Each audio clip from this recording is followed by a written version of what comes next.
Welcome in study जी के YouTube channel में CUET BEd entrance exam 2022 के अंतर्गत PGQP 01 और PGQP 74 जो कोड है वे दोनों के लिए अनिवार्य है करंट एजुकेशन सिनेरियो। इसके अंतर्गत हम लोग क्लास आज थर्ड देखेंगे, जिसमें भारतीय शिक्षा का इतिहास ब्रिटिश कालीन शिक्षा के अंतर्गत मैकाले का विवरण पत्र के बारे में डिस्कस किया जाएगा, जिसमें आप शॉर्ट नोट्स देखेंगे और इसके अलावा वन लाइनर क्वेश्चन देखेंगे। तो आइए स्टार्ट करते हैं। तो हम लोग देखते हैं भारतीय शिक्षा का इतिहास ब्रिटिश कालीन शिक्षा मैकाले का विवरण पत्र, जो 1835 में जारी हुआ था। तो ईस्ट इंडिया कंपनी ने 1813 ईस्वी में एक आज्ञा पत्र जारी किया था। आज्ञा पत्र को चार्टर भी कहा जाता है।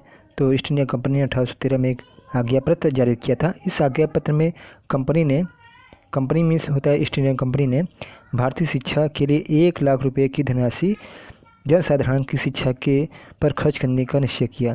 तो 1 लाख रुपए का जो खर्च कंपनी द्वारा जारी किया गया था वो किस चार्टर के अंतर्गत था? वो 1813 के चार्टर एक्ट के अंतर्गत था। इससे पहले कंपनी ने कभी भारतीय शिक्षा पर ध्यान नहीं दिया, लेकिन 1813 के चार्टर एक्ट के द्वारा 1 लाख रुपए की धनराशि का सूचित किया गया था शिक्षा के लिए। लेकिन इसके बाद क्या हुआ? इस संबंध में जो 1 लाख रुपया खर्च करना था शिक्षा पर, इसके संबंध में कोई महत्वपूर्ण कदम आगे नहीं उठाया गया। उसके बाद क्या हुआ? इसके बाद प्राच्य और पाश्चात्य विवाद ने जन्म ले लिया। प्राच्य और पाश्चात्य शिक्षा, ये इसका मतलब हुआ अंग्रेजी और भारतीय शिक्षा में आपस में मतभेद हो गया कि इस पैसे को कैसे खर्च किया जाए शिक्षा से संबंधित। तो प्राच्य पाश्चात्य विवाद की वजह से भारत की जनता 2 वर्गों में बढ़ गई। वे कौन कौन से वर्ग थे? एक वर्ग था जो चाहता था कि भाषा का, जो शिक्षा का भाषा का माध्यम हो वो अरबी हो, फारसी हो, संस्कृत हो, अर्थात ये भारतीय भाषा होना चाहिए जो शिक्षा का माध्यम हो। और जो इसके समर्थक थे H.H. विल्सन और H.D. प्रिंसेप थे। वहीं दूसरे वे लोग थे जो चाहते थे कि जो शिक्षा का भाषा का माध्यम हो वो अंग्रेजी हो, मतलब पाश्चात्य भाषा हो। और एक तरफ अब देखें, कुछ लोग ऐसे थे जो भाषा का माध्यम भारतीय भाषा जैसे अरबी, फारसी, संस्कृत आदि को अपनाना चाहते थे। तो जो अंग्रेजी पाश्चात्य भाषा के जो समर्थक थे उनमें थे डेविड हेयर, राजा राम मोहन राय और मैकाले और बेंटिंग आदि थे। तो यदि आपसे पूछा जाए कि राजा राम मोहन राय किस शिक्षा के समर्थक थे, तो वे थे पाश्चात्य शिक्षा के समर्थक। तो उसी समय एक गवर्नर जनरल थे लॉर्ड विलियम बेंटिक। तो उन्होंने एक मैकाले को बंगाल की लोक शिक्षा समिति का प्रधान या सचिव नियुक्त किया। इसके बाद ही मैकाले का विवरण पत्र आता है।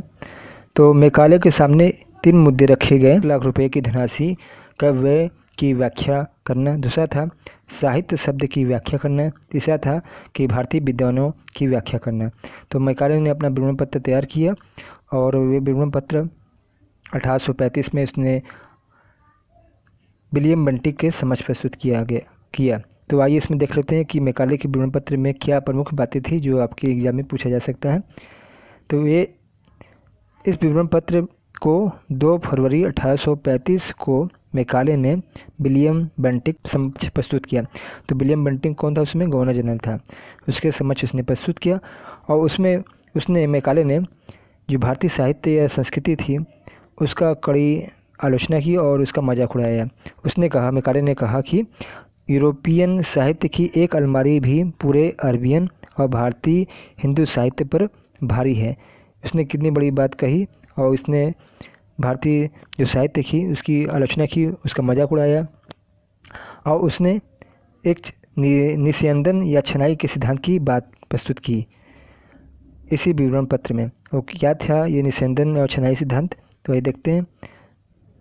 तो छनाई सिद्धांत या निस्यंदन सिद्धांत का उद्देश्य था कि सर्वप्रथम उच्च वर्ग को शिक्षित किया जाए, और जब इस वर्ग के शिक्षित हो जाने पर छन छन कर शिक्षा का प्रभाव जनसाधारण या निम्न वर्ग तक पहुंचेगा। तो छनाई सिद्धांत के अंतर्गत पहले क्या करना था कि पहले कि अंग्रेजों द्वारा उच्च वर्ग के लोगों को शिक्षित करना। जब उच्च वर्ग के लोग शिक्षित हो जाएंगे तो उनसे जो शिक्षा है वह छन छन कर जो जनसाधारण है या निम्न वर्ग है उन तक पहुँचेगा। और मैकाले ने शिक्षा से संबंधित सिद्धांत को मैकाले के शिक्षा संबंधी सिद्धांत को अधोमुखी सिद्धांत या क्षणीकरण का सिद्धांत भी कहते हैं। यदि आपको प्रश्न में छनाई सिद्धांत या निषेधन सिद्धांत न दे, अधोमुखी सिद्धांत दे या क्षणीकरण सिद्धांत दे, तो आप समझ जाइए कि ये सेम सिद्धांत ही है जिसमें उसने ये व्याख्या किया था। तो आपने देखा अभी वो शॉर्ट नोट था कि आपने इसमें कि 1 लाख रुपया खर्च किया गया था शिक्षा से संबंधित, जो 1813 चार्टर एक्ट में था। और इसी के बाद प्राच्य पाश्चात्य विवाद हुआ, जिसमें 2 वर्ग लोग बढ़ गए थे। एक हिंदी, एक जो भाषा का माध्यम चाहते थे वे अरबी भाषी संस्कृत होना चाहिए था, दूसरे लोग चाहते थे कि अंग्रेजी हो, कुछ इसके समर्थक भी थे। और इसके अलावा उसने मैकाले ने अपना विवरण पत्र जारी किया 2 फरवरी 1835 को, और उसने भारतीय साहित्य की आलोचना किया। ये क्वेश्चन पूछा भी जा सकता है कि इस तरह का कथन दे दे और पूछेगा कि ये कथन किसके द्वारा किया गया है, तो मैकाले द्वारा कहा गया है। और मैकाले ने कौन सा सिद्धांत दिया था, निषेधन सिद्धांत, क्षणीय सिद्धांत या अधोमुखी सिद्धांत दिया था। आइए अब वन लाइनर क्वेश्चन देख लेते हैं।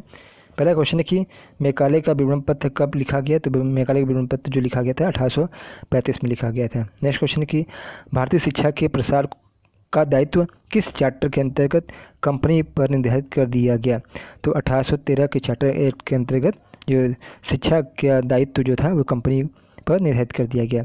तीसरा क्वेश्चन है कि जनसाधारण की शिक्षा के लिए किस चार्टर में 1 लाख रुपये की 1 लाख रुपये की धनराशि सूचित कर दी गई थी, तो 1813 के चार्टर एक्ट में 1 लाख रुपये की धनराशि शिक्षा के लिए सूचित की गई थी। नेक्स्ट क्वेश्चन है कि प्राच्य पाश्चात्य विवाद कितने वर्षों तक चला, तो 1813 से लेकर 1833 तक ये चला विवाद। नेक्स्ट क्वेश्चन है कि मैकाले ने शिक्षा संबंधी विवरण पत्र किस गवर्नर जनरल के समक्ष प्रस्तुत किया, तो वे लॉर्ड विलियम बंटिंग के समक्ष प्रस्तुत किया। नेक्स्ट क्वेश्चन है कि लॉर्ड विलियम बंटिंग ने लोक शिक्षा समिति का प्रधान किसे नियुक्त किया, लॉर्ड विलियम बंटिंग ने किसे लोक शिक्षा समिति का प्रधान नियुक्त किया, प्रधान या सचिव, तो वे लॉर्ड मैकाले को नियुक्त किया था। अगला क्वेश्चन है किस एक्ट को आधुनिक भारतीय शिक्षा की आधारशिला माना जाता है। इंपॉर्टेंट क्वेश्चन है कि किस एक्ट को भारतीय शिक्षा का आधारशिला माना जाता है, तो चार्टर एक्ट 1813, इसी के अंतर्गत 1 लाख रुपये शिक्षा के लिए व्यवस्था की गई थी। नेक्स्ट क्वेश्चन है कि भारत में अंग्रेजी शिक्षा का सूत्रपात किसने किया, ये भी इंपॉर्टेंट क्वेश्चन है कि अंग्रेजी शिक्षा का सूत्रपात किसने किया, वे लॉर्ड मैकाले ने किया था। नेक्स्ट क्वेश्चन है कि लॉर्ड मैकाले ने अपनी रिपोर्ट कब प्रस्तुत की, तो वे 2 फरवरी 1835 को उसने अपनी रिपोर्ट प्रस्तुत की थी लॉर्ड विलियम बंटिंग के समक्ष। नेक्स्ट क्वेश्चन है कि लॉर्ड मैकाले ने जनसाधारण की शिक्षा के विषय में किस सिद्धांत की वकालत की, तो वे सिद्धांत था अधोगामी सिद्धांत या निषेधन सिद्धांत या क्षणीय सिद्धांत। नेक्स्ट क्वेश्चन है कि मैकाले के विवरण पत्र को कब और किसने मान्यता दी, तो ये जो विवरण पत्र को मान्यता दी गई थी मार्च 1835 में, और ये 2 फरवरी 1835 में समक्ष रखा था, और मार्च 1835 में मान्यता मिला इस विवरण पत्र को। और किसने मान्यता दी, और मान्यता दिया था बंटिंग ने।